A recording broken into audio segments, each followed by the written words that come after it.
Well, it's finally here, the camera that we've all been waiting for, at least some of us who have not lost hope in the APS-C lineup. This has been very long awaited for us. This is the brand new Sony A6700, and it's been 4 years since the release of the A6600, which is the predecessor to this camera. I am beyond excited to share this camera with you guys today. They've packed this thing with so many cool features. I don't even know where to begin. This is the A6700, and the best way that I can describe it is picture a camera in which Sony took the best bits out of their newest $4,000 A7R5, added in some of the best bits of the new ZV-E1, then took the body of the A6600, adopted it to mimic the A7C camera body, but extended the grip, added dials, and then took the sensor out of the FX30 and jammed it in here, and added a viewfinder. It's complicated, but the result is staggeringly good. This is a camera that's so feature-packed, it's astonishing that it's coming from Sony. Now, I expected some upgrades over the A6600, but this is so far beyond that. This is a full-fledged hybrid camera, meaning it's just as good at taking photos as it is at taking video. It has a viewfinder, it has a mechanical shutter. Yes, I am very excited about it.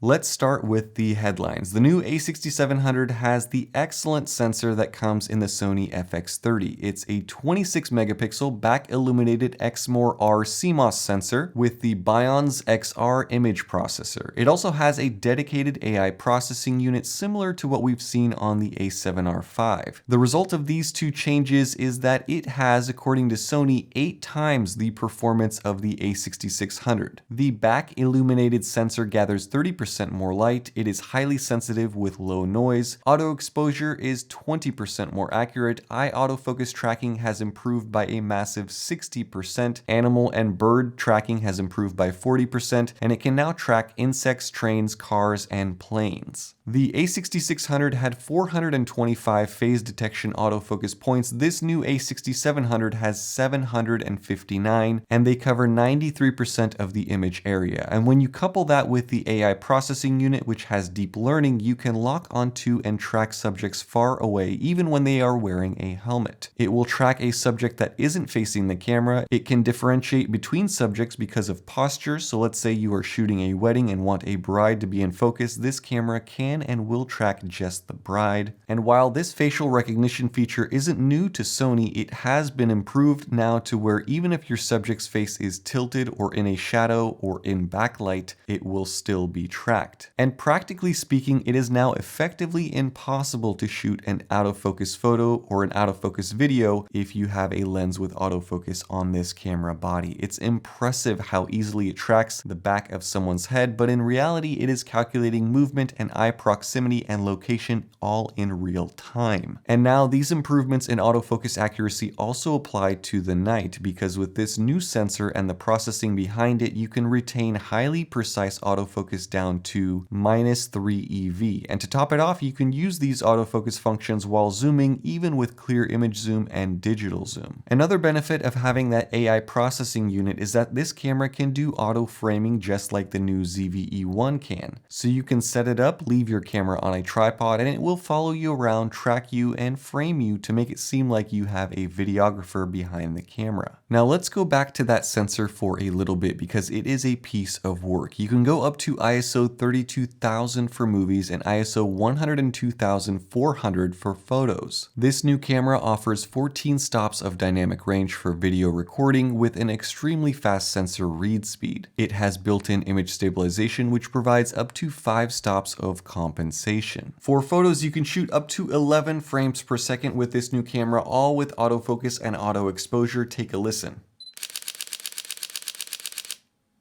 And if that shutter sounds a little bit different than what you're used to, A6100,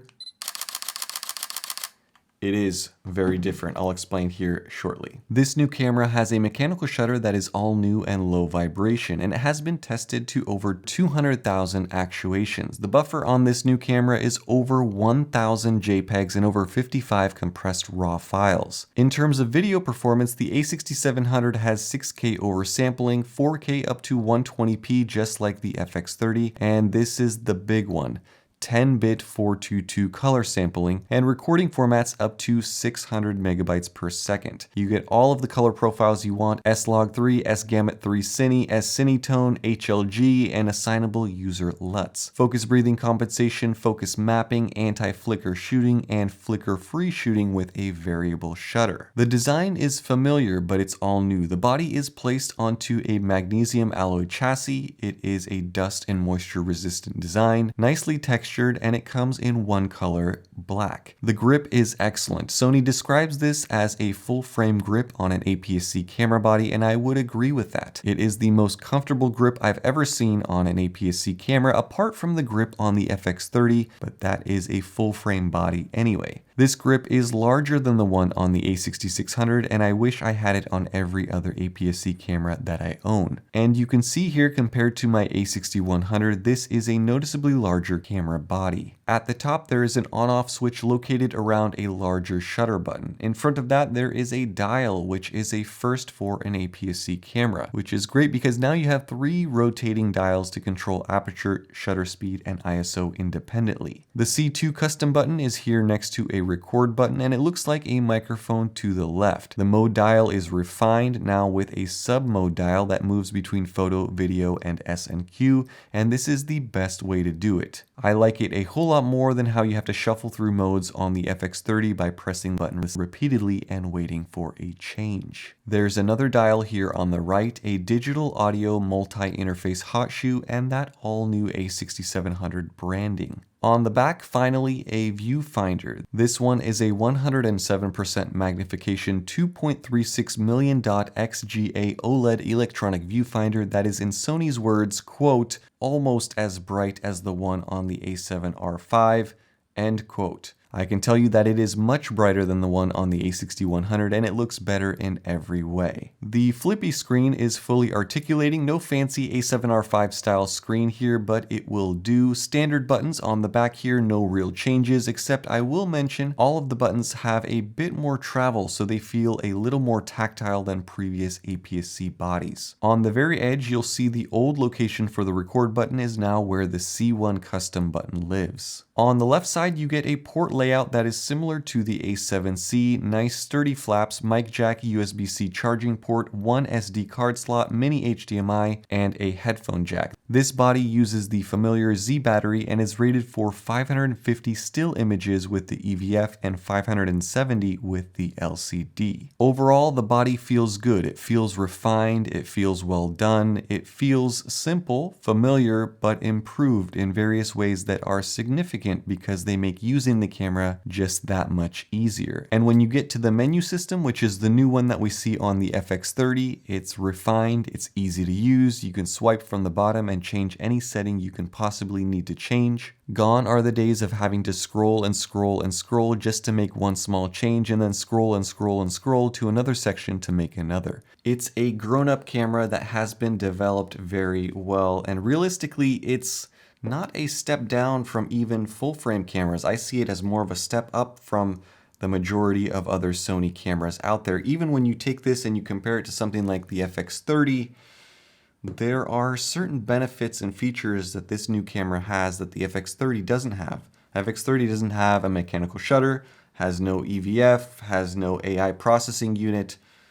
So there are certain reasons to go with this A6700, even though it's less money than the FX30. And then you get other crazy things like USB streaming capability with one cable at 4K up to 30 frames per second, which is insane. When I was on the call with Sony and they were presenting this new camera to me, my jaw was simply on the floor the entire hour-long meeting. Just as I thought it couldn't get any better, it did, and then it did again, and then it did again. Now, is it perfect? In my mind, yes. I think that this camera is going to be future-proof for the next 5 to 10 years, but there will be people out there who will complain about it. Well, it only has one SD card slot, so it's not pro enough. Look, I can count on exactly 0 fingers how many times I've ever simultaneously recorded on 2 SD cards with my FX30. Even though you have the feature, doesn't mean you're going to use it all the time.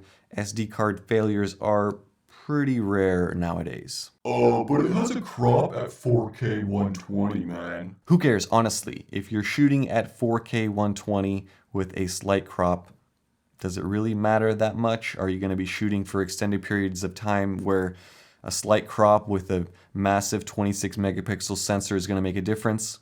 Oh, but it doesn't have the 8-stop stabilization of the A7R5. Again, it doesn't really matter. The 5-stop IBIS on this camera combined with the electronic stabilization is an amazing combo. You can use this camera easily without a gimbal, and the result is very stable in active mode. It doesn't have the new mic array that the ZVE1 has with its automatic pickup patterns. This one, again, I can count on one finger how many times I've used onboard audio to record my YouTube videos. It almost never happens.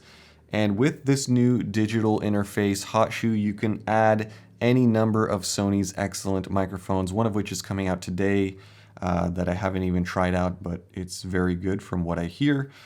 So for $200 to $300, you solve your audio problem and you get way, way better audio than you would with a built-in mic anyway. But it doesn't have active cooling, so you can only record 4K 60 for like less than an hour. I've used this new camera to record the majority of my talking head videos over the last 2 to 3 weeks. I've used it to record a lot, if not all, of my B-roll shots. And I'm out in the Texas heat. It's like over 100 for the past couple of weeks. It seems like every single day. It's really a non-issue unless you're recording 2 to 3 hours straight in direct sunlight, in which case you are better off getting the FX30 with that active cooling. Is it enough camera for you to make videos on YouTube with, to take family photos with, to go on vacation with, to make commercial movies with? Yes, yes, yes, and yes.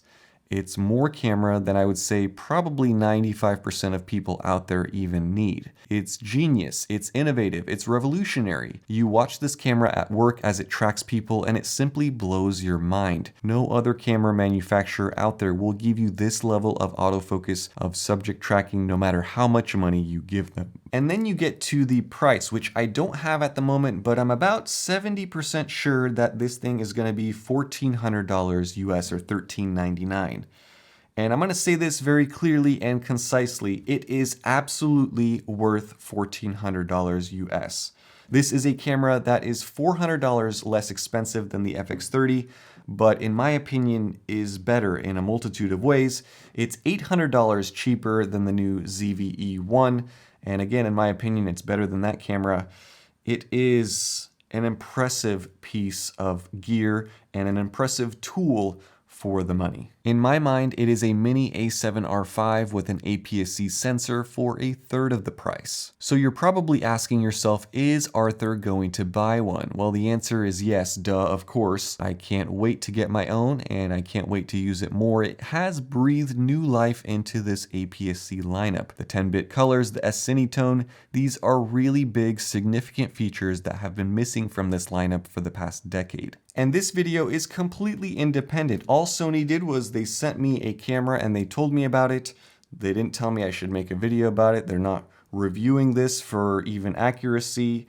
They don't care what I say about it. And honestly, if it sucked, I would tell you guys. I have no problem calling garbage what it is on this channel. But this new camera isn't garbage, not even close. It makes me excited. It makes me wonder, will there be a slightly watered down version of the A6700? Let's call it the A6200 released in the future. Something to come in at around $800 brand new. It would be an interesting move because I know that the APS-C lineup has always been the place to be if you are looking for performance on a budget. And I recognize that even $1,400, which is cheap compared to $3,000 or $4,000, is still a lot of money. It's all perspective and it depends on where you are in life and it depends on the economy. But this isn't an entry-level camera anymore. If you are just starting out, I would still recommend getting an A6100 for about, let's say, $500 used and starting here and then move up and learn your craft and get better and then eventually upgrade. This camera is really for those who have had an A6100,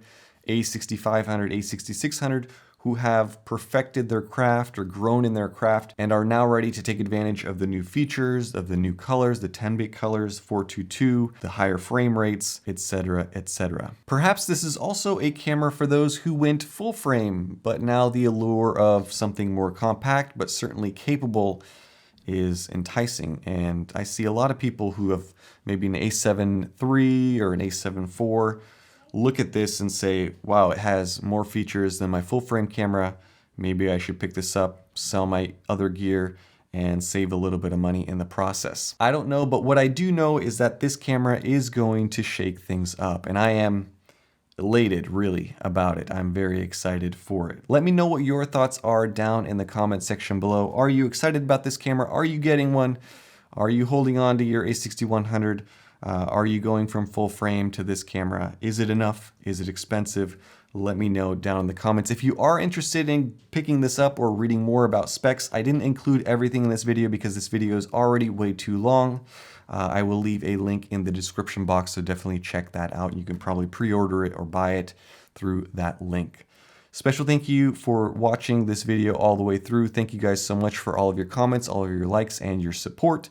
Stay tuned for more, and I'll see you guys. Bye-bye.